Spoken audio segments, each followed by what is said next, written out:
ડભોઈના ધારાસભ્ય શૈલેષ મહેતાએ ઓપરેશન સિંદૂરને લઈને પોતાની પ્રતિક્રિયા આપી છે.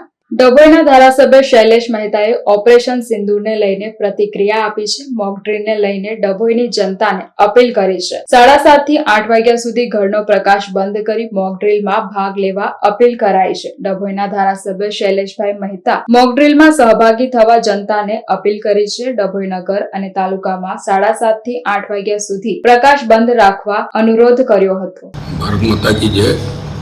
જે રીતે પહેલગામનો બદલો ભારતીય સેનાએ લીધો છે રાત્રે, એના માટે ભારતીય સેનાને સાથે સાથે સૌથી વધુ આપણા વડાપ્રધાન શ્રી નરેન્દ્રભાઈ મોદીને અભિનંદન.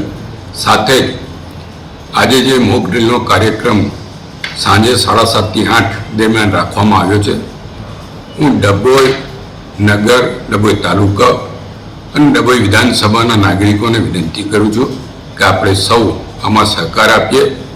7:30 થી 8 દરમિયાન આપણા ઘરની લાઇટો ચાલુ હોય તો એનો પ્રકાશ બહાર ના જાય એની વ્યવસ્થાઓ ગોઠવીએ. જાડા પડદા કે બ્લેક પડદા રાખીને સહેજ પણ પ્રકાશ બહાર ના જાય એની કાળજી રાખીએ. આપણે કોઈ વાહન પર હોય તો એની હેડલાઇટ બંધ કરી સાઈડ પર ઊભા રહી જઈએ. સરકાર તરફથી જે સૂચનાઓ આપવામાં આવે એનું પાલન કરીએ અને સંપૂર્ણ સહકાર આપીએ. આ જરૂરિયાત અત્યારની છે.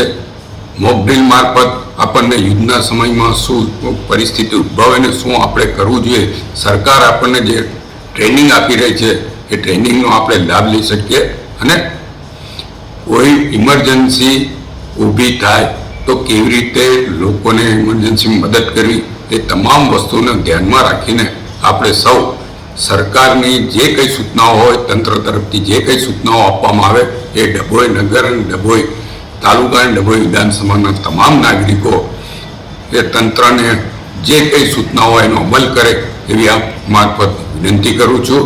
અને સાંજે 7:30 થી 8 દરમિયાન મોક ડ્રીલ દરમિયાન સંપૂર્ણ સહકાર આપીએ. સરકાર આપણા માટે જ વિચારી રહી છે ત્યારે આપણે સરકારને સહાય આપીએ, એમની જોડે મદદરૂપ થવું એ આપણા સૌની ફરજ છે. એ ફરજ આપણે સૌ નિભાવીએ અને આપણા દેશ પ્રત્યે પ્રતિબદ્ધ બને એ જ અભ્યર્થના ફરીવાર આપ સૌ વહીવટી તંત્રને સાથ સહકાર આપો એ આપ સૌને વિનંતી છે.